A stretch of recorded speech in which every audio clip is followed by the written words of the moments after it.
بخاری شریف صفحہ نمبر 63 حدیث نمبر 437 پہلی جلد کے اندر ایک بڑا عجیب واقعہ حضرت عائشہ صدیقہ رضی اللہ تعالی عنہ بیان فرماتی ہیں کہ عرب کے کسی قبیلے میں ایک باندھی تھی، کالی باندھی، رنگ کالا، لیکن ان عرب والوں نے اس باندھی کو آزاد کر دیا تھا، انہی میں رہتی تھی، قبیلے کے اندر موجود تھی۔ ایک مرتبہ ایسے ہوا، وہ باندھی فرماتی ہے اس باندھی نے حضرت عائشہ سے اپنا یہ واقعہ نقل کیا کہ ایک مرتبہ میری لڑکی ہار پہن کر چلی گئی، اس میں موتی جڑے ہوئے تھے، شاید وہ ہار کہیں گر گیا یا کہیں اس نے چھوڑ دیا، یہ تو معلوم نہیں۔ جیسے ہی میں گھر پہنچی تو عرب والوں نے مجھ پر ہار کی تہمت لگا دی اور مجھ سے ہار مانگا۔ میں نے تلاش کیا، مجھے بھی نہ مل سکا، تو عرب والوں نے میری تلاشی لی، یہاں تک کہ تلاشی لیتے لیتے اس حد تک پہنچ گئے کہ شرمگاہ تک کی تلاشی لے لی۔ اللہ اکبر۔ وہی فرماتی ہیں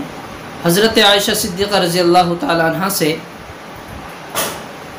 کہ وہ وقت مجھے بہت یاد آتا ہے، اسی دوران جب وہ تلاشی لیتے رہے تو اللہ کی قدرت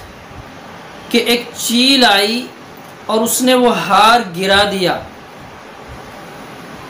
یہ وہی چیل تھی کہ جو ہار لے کر گئی تھی،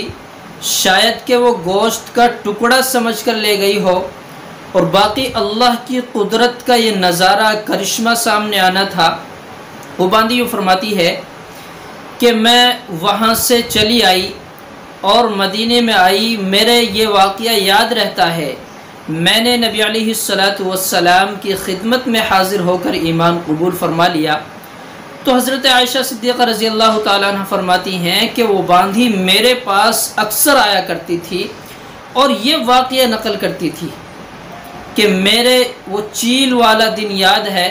حضرت عائشہ نے معلوم کیا کہ تو اس واقعے کو کیوں نقل کرتے ہے، تو پھر اس نے تفصیل سے پورا واقعہ بتلایا۔ تو اس سے ہمیں پتہ چلا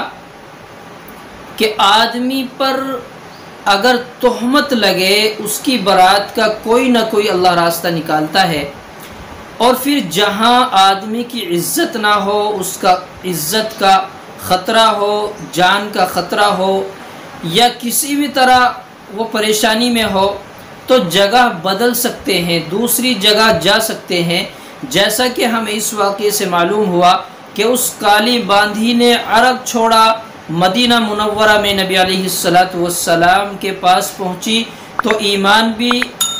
قبول کیا اور صحابیہ بھی بنی ہے، نبی کی خدمت گزار بھی بنی ہے۔ تو اس سے کتنا بڑا فائدہ ہوا کہ ایمان کی دولت نصیب ہو گئی۔ اسی طرح اگر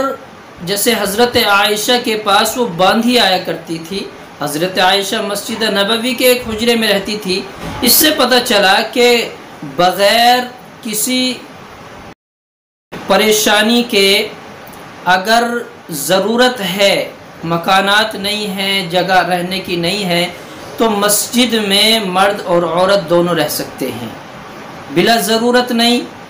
مکان تو تھا نہیں، ضرورت تھی رہنے کی وجہ سے، تو مسجد میں قیام کر سکتے ہیں، البتہ کچھ شرائط کے ساتھ، کچھ شرطوں کے ساتھ کہ اس میں نمازوں کا حرج نہ ہو، نمازیوں کو دقت اور پریشانی نہ ہو۔ بہرکیف اس سے ہمیں یہ پتہ چلتا ہے کہ ہم ایسی جگہ تلاش کریں، رہنے سہنے کے مکانات، اور ہم اپنا ٹھکانہ ایسی جگہ تلاش کریں جہاں ہم اچھے انداز میں قرآن کریم، نماز اور اپنے دین پر اچھی طرح سے چل سکتے ہوں۔ نماز پڑھنے میں، قرآن پڑھنے میں، دین پر چلنے میں کسی طرح کی ہمیں کوئی دقت اور پریشانی نہ ہو، کسی کا خطرہ نہ ہو، یعنی کہ ہر